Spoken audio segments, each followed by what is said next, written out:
Alors, on est le 13 février et aujourd'hui, j'aimerais venir avec un podcast qui s'intitulera Le karma n'existe pas. Et je vais essayer de vous expliquer pourquoi le karma n'existe pas. Qu'est-ce qui se cache derrière le concept du karma, l'énergie du karma. Je tiens à préciser que la compréhension de cette capsule sera nettement plus facile si on a déjà écouté plusieurs de mes anciens podcasts sur la non-dualité notamment. Qui est un concept vraiment que je pense qu'il faut avant tout maîtriser lorsqu'on s'intéresse à des questions plus pointues, plus ciblées, on va dire. Quand on comprend la non-dualité, on comprend tout. Tout est très clair au final.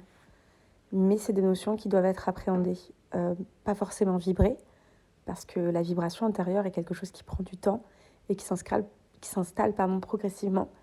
Mais connaître ces notions, en connaître les tenants et les aboutissants, et les comprendre et les accepter comme étant une potentielle vérité, c'est déjà 90% du travail. Le karma n'existe pas parce que penser que le karma existe, ça signifierait valider la notion de séparation.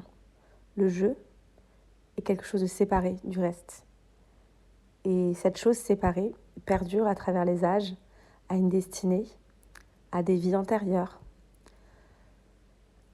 Croire en le karma, donc ce serait vraiment valider le concept de la séparation, prendre la séparation pour réelle.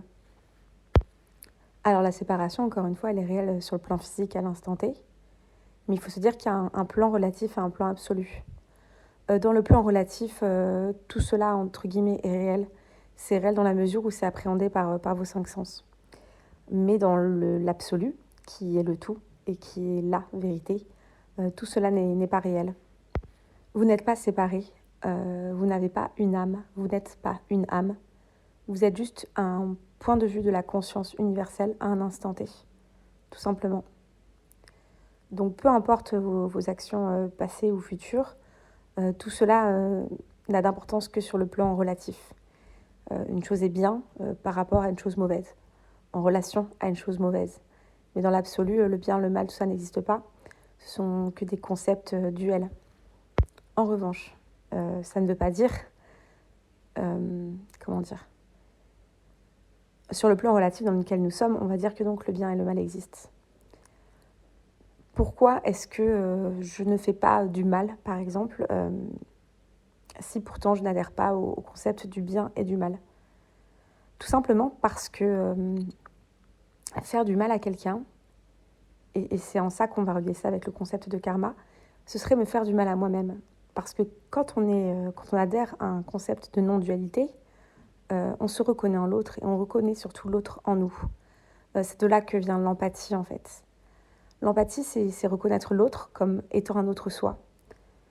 Donc en faisant mal à l'autre, je me fais du mal à moi-même, puisque l'autre n'est qu'un autre moi. De plus, si on croit au concept de loi d'attraction, de loi d'assomption, toutes ces choses-là, lorsqu'on fait du mal à l'autre, on entre dans une expérience, on fait entrer une certaine expérience dans notre propre expérience. L'expérience peut-être de la méchanceté, de la violence, de la tromperie. Je ne sais pas quel concept vous voulez mettre en pratique pour cet exemple-là. Mais mettons que je trompe mon partenaire. Donc je rentre dans une expérience où je laisse entrer l'énergie de tromperie, avec tout ce que ça importe, le mensonge, la trahison et compagnie, dans mon expérience. Et je le fais vivre à une tierce personne. Cette tierce personne n'étant qu'un autre moi, sous une autre forme, avec un autre point de vue de conscience. Lorsque je laisse rentrer dans ma propre expérience l'énergie de la tromperie, j'accepte que cette énergie fasse partie de mon expérience. Donc. Et si elle peut en faire partie d'un certain point de vue, elle en fera également certainement partie dans un autre point de vue. C'est-à-dire que dès lors que je laisse entrer la tromperie dans mon champ d'expérience, j'accepte.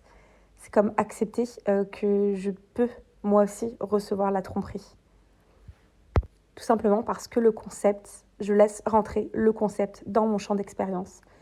Et parce que je laisse rentrer dans mon champ d'expérience, je l'expérimente de quelque façon que ce soit. Et c'est ça un peu qu'on appelle le karma. Le karma, c'est la somme de nos expériences passées, de nos actions passées, qui déterminerait ce que l'on vit dans le présent. Mais en fait, c'est pas aussi impartial que ça. Ce n'est pas un jugement. Le karma n'est pas un jugement, en fait. Ce n'est juste qu'une conséquence logique de choses. Si vous laissez rentrer une énergie dans votre champ d'expérience, vous acceptez de l'expérimenter de quelque façon que ce soit.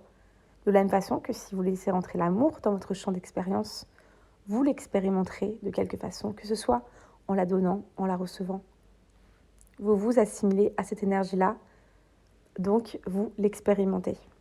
Et ça, c'est une démarche qui peut être consciente ou inconsciente, dans le sens où parfois on est traversé par des énergies qui dépassent même notre mental. Ce n'est pas notre mental qui décide de réagir d'une certaine façon. C'est quelque chose qui se fait spontanément lorsque notamment l'ego reprend le dessus. Une énergie rentre spontanément dans notre champ d'expérience. Donc une énergie rentre spontanément dans notre champ d'expérience et dans cette mesure-là, on l'expérimente de toutes les façons que ce soit. Mais plus vous sortirez de l'ego, plus vous serez au maximum dans l'instant présent, dans la conscience d'être et dans la conscience de ce qui est, au plus vous pourrez gérer, entre guillemets, quelles expériences vous voulez faire rentrer dans votre expérience. Au plus vous vous rapprocherez de ce concept de non-dualité, au plus vous rapprocherez à ce concept d'unité, au plus vous ne verrez en l'autre qu'un autre vous. Et quand on n'est pas séparé, quand on est face à soi, à un autre soi, sous une apparence différente, entre guillemets, coincé dans un autre bocal, au plus on n'a pas envie, on ne ressent même pas le besoin de faire entrer des émotions négatives en communication avec l'autre, puisque l'autre c'est nous. Et on a de l'empathie pour l'autre, puisque l'autre c'est nous. On a autant d'empathie envers l'autre qu'on en a envers soi-même. On ne veut pas faire vivre à l'autre, parce qu'on ne se ferait pas vivre à soi-même. Vraiment, le bien et le mal sont des notions très subjectives qui n'ont au final aucune vraie connotation. Elles n'ont une connotation que sur le plan relatif, où on dit que le bien c'est bien et le mal c'est mal. Mais dans l'absolu, tout ça n'a pas une seule espèce d'importance. Et réellement, vous pouvez faire entrer dans votre expérience vraiment tout ce que vous voulez, que ce soit du bien ou du mal.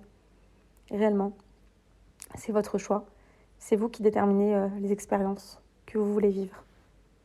Il n'y a pas d'être divin pour vous juger. Il n'y a personne qui vous regarde. Vous êtes seul avec vous-même. Vous ne vivrez que ce que vous laissez entrer dans votre champ d'expérience. Et notamment en rapport avec l'autre. C'est pour ça qu'on dit qu'aimer les autres, c'est d'abord s'aimer soi-même. L'autre n'est qu'un autre soi-même. On ne peut pas aimer l'autre si on ne s'aime pas soi-même. Et inversement, on ne peut pas s'aimer soi-même si on n'aime pas les autres.